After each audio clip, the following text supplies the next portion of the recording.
Welcome back, horror movie lovers. Today I'd like to introduce a new zombie horror movie called Red Plague, 2025. The viewers should all know. The most terrifying thing in the apocalypse is not zombies, but those humans who abandon their faith. Without any rules or legal constraints.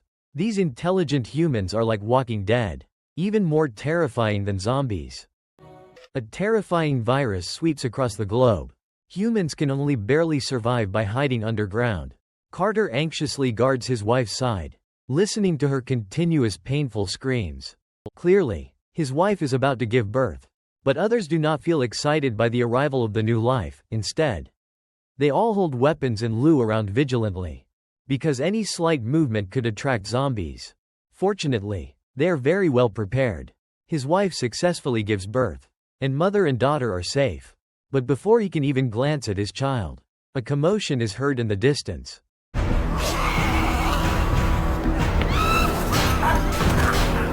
Unbeknownst to them, the zombies have already arrived in the basement. Seeing the urgent situation, Carter can only let his friend take the infant and leave first, while he himself evacuates with his wife and other teammates. However, he still underestimates the horror of the zombies. With just a moment of carelessness, his wife collapses perished. Carter still does not give up and drags his wife to another room. But in the end, his wife still leaves him due to excessive blood loss. In this already desperate world, Carter has no more attachments. He only thinks of the child he has never met. After burying his wife, Carter finally decides to cling to life for a while longer. But as time slowly passes, whether his child is alive remains unknown. His initial hope has long been extinguished by the cruel reality. And those beautiful memories from the past are like wild beasts, savagely tearing at Carter's men. After so long, there is no news. He knows his child is likely no longer in this world. Endless loneliness makes him completely close off his heart. He gradually realizes perhaps death is the only release. To reunite with his wife soon, Carter pulls out his revolver, with only one bullet remaining inside. After a frantic spin, he pulls the surrendered on himself. The room remains eerily quiet. Carter miraculously survives. He wonders if this is his wife's blessing or fate's mockery. Carter no longer has the strength to think. The setting sun's rays make the land appear even more desolate. Nightfall is imminent. Carter instinctively quickens his pace. However, as he crosses the plane wreckage, a roar suddenly echoes in his ears.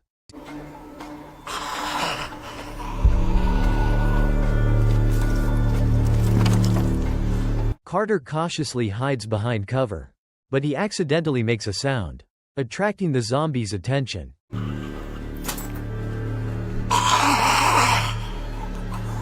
Fortunately, at the critical moment, he sees a wine bottle on the ground.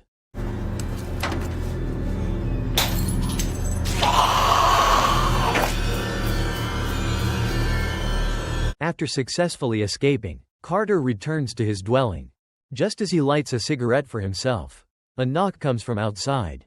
His nerves instantly tighten. After all, in the apocalypse, sacrifices are far more threatening than zombies. Carter does not respond. He then notices signs of the doorknob being twisted. Clearly, the visitor means no good. He immediately raises his shotgun, ready for anything. Soon the door opens, but surprisingly, this time it is not a robber but a young girl. Carter is certainly not fooled by her innocent appearance. You make a habit of doing that? Not really. I don't have any weapons. After confirming the other person poses no threat, Carter then lets her in and gives her an expired can of food for dinner. The girl eats heartily, clearly very hungry. He waits until she finishes eating, and only then does Carter ask about her background. The girl's name is Daisy. She originally lives in a large community in the north, but as resources become increasingly scarce, she and a few companions decide to head south to look for opportunities. However, they encounter scavengers along the way. The men are killed and used as resources, while the women are even more victimized. Daisy is lucky enough to escape when they are not paying attention. After dinner, Daisy points out the location of her community on a map. However, she does not plan to go there directly. It turns out the community arranges a pickup vehicle at another location. Is only about 2 to 3 days' journey. which is much safer than returning directly to the camp. However, for a girl with no weapons, traveling alone is clearly not a wise move.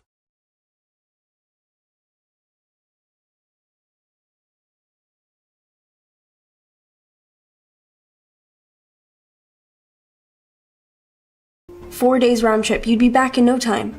I can't. Aang his refusal. Daisy says there will be many supplies on the pickup vehicle, and she can give him a portion as payment. However, because of his wife's death, Carter no longer wants to contact the outside world. Ultimately, he still rejects the girl's request and tells her to leave here first thing tomorrow morning. Just after Daisy disappointedly walks out of the house, Carter trembles slightly while smoking. His thoughts are pulled back 3 years by the smoke. In order to find the child taken by Eddie, he and his friends almost search all the surrounding places. But all their efforts yield nothing. Carter plans to go to a farther place. But Mike disagrees because he is also with his son, and it is impossible to take him to a strange and dangerous place. Both have reasons they cannot give in. Before Carter leaves, Mike gives him a friend's final advice.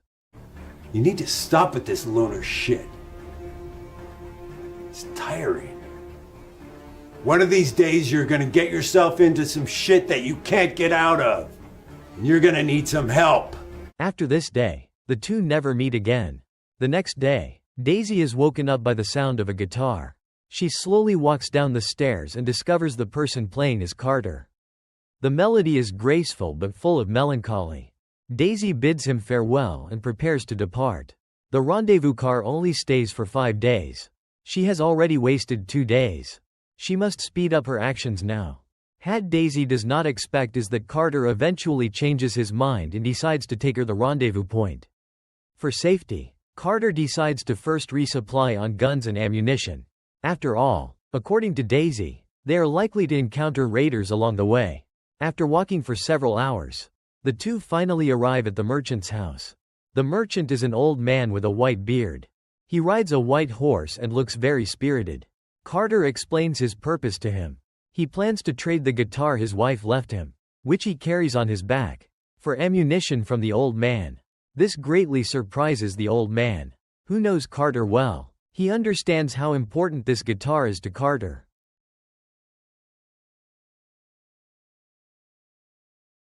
The old man asks if it is just a girl. The old man advises Carter to give up this crazy idea. A group of raiders inhabits the valley to the north. They would be walking to their deaths if they go there. Carter does not answer. Perhaps he has already prepared himself for death. After putting down the guitar, he calls Daisy outside to come into the house and choose equipment. After learning about Carter's sacrifice, Daisy also feels uneasy. Carter does not say much. He silently chooses weapons on the side. A yellowed newspaper on the nearby table reveals to them the beginning of the catastrophe. The two of them quickly finish choosing their weapons. While continuing their journey, they discover raiders are active ahead. To be cautious, they decide to set up camp and wait for the raiders to leave before continuing their journey. The two of them sit around the campfire. Daisy curiously asks Carter why he suddenly changed his mind.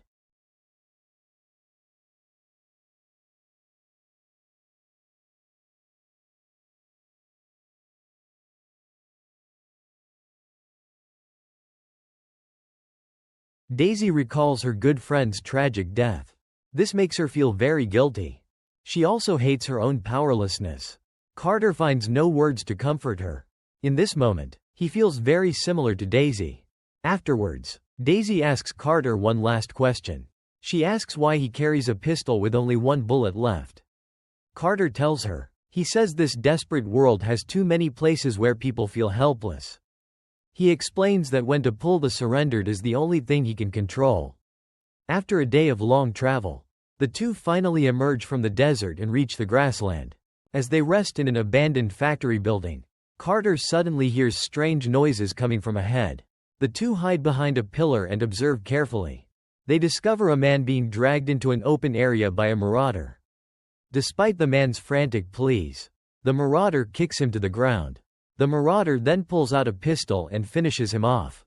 Recognizing these people as the murderers of her good friend, Daisy angrily pulls out her pistol. But Carter stops her. The enemy outnumbers them, And if a shot is fired, the two will certainly face utter destruction. Carter tells Daisy to stay put while he goes to find a way around. Just as he finally manages to evade the guards and enter the housing area, the scene before him utterly shocks him. He realizes these beasts do not even spare children. He finally understands why Daisy is so angry. At this moment, gunshots are heard outside. Carter immediately feels something is wrong and hurriedly looks outside through the glass. Sure enough, Daisy is already captured by the marauders.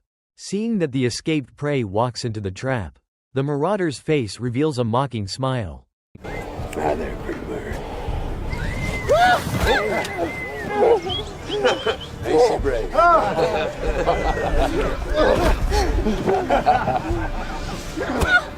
黛西陷入危险，卡特毫不犹豫拉枪上膛。 Then there are 2 more shots. But this time, because the enemies are prepared, there are no casualties. The marauder, through the gunshots, quickly locks onto Carter's hiding spot. He immediately tells his subordinates to flank from both sides.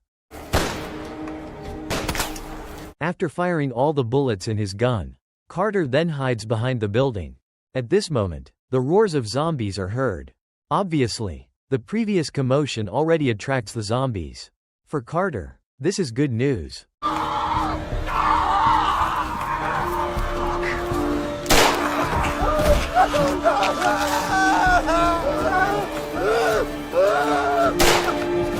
While these bandits deal with the zombies, Carter successfully finds the kidnapped Daisy.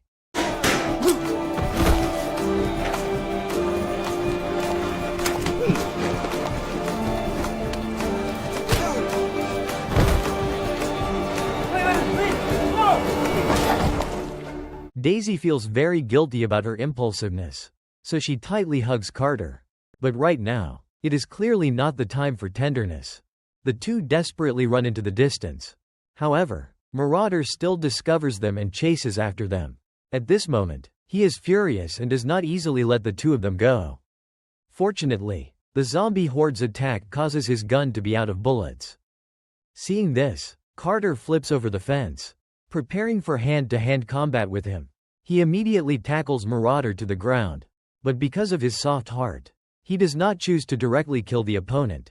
This also gives the opponent an opportunity. Marauder quickly pins Carter down and wildly attacks him.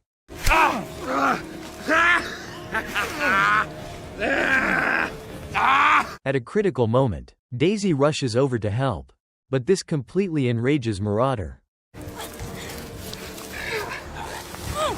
Easy, easy.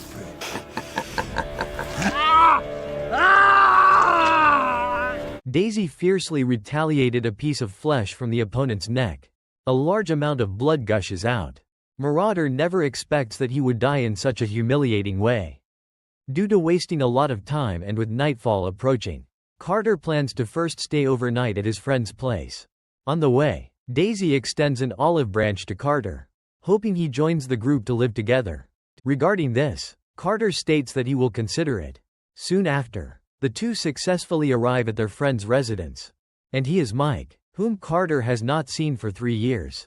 At this moment, he looks incredibly weathered. He ultimately fails to protect his son. He also becomes disabled. This makes Carter feel incredibly guilty. He feels that if he had not broken his promise and given up cooperation back then, Mike might be in this situation today. Amen.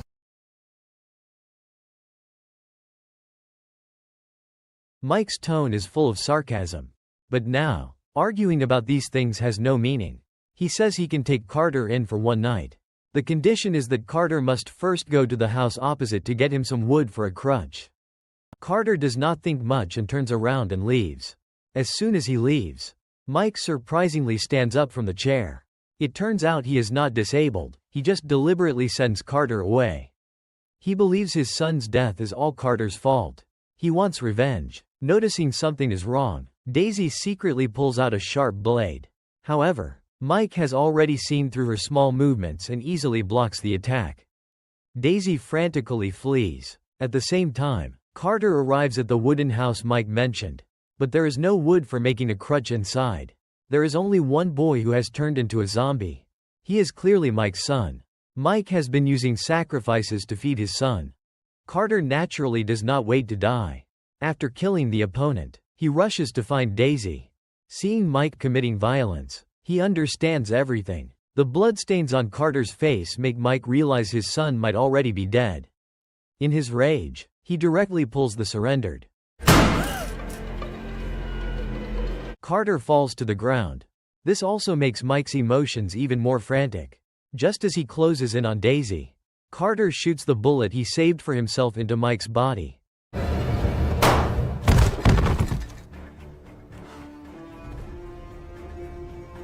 Daisy drags Carter's injured body, rushing towards the car. The car is already preparing to leave. Fortunately, the people inside notice them. When Carter wakes up again, he finds himself already brought back to the camp. What makes him feel incredible is that the camp's founder is his friend, who took the child away back then. Through his account, he also learned that Daisy, whom he had protected with all his heart, was H's own biological daughter. Fate plays a huge joke on him. If Carter had heartlessly refused Daisy's request back then, the couple would definitely miss each other again. Summarizes. This counts as a relatively qualified zombie film. The director uses the kindness that still exists in humanity at the end of the world, allowing Cart to accidentally save himself and his daughter. Compared to other bloody and violent R-rated films, this film still has many highlights. Carter seemingly continuously helps the girl Daisy, but in reality, every choice saves himself. The series ends here. See you in the next episodes.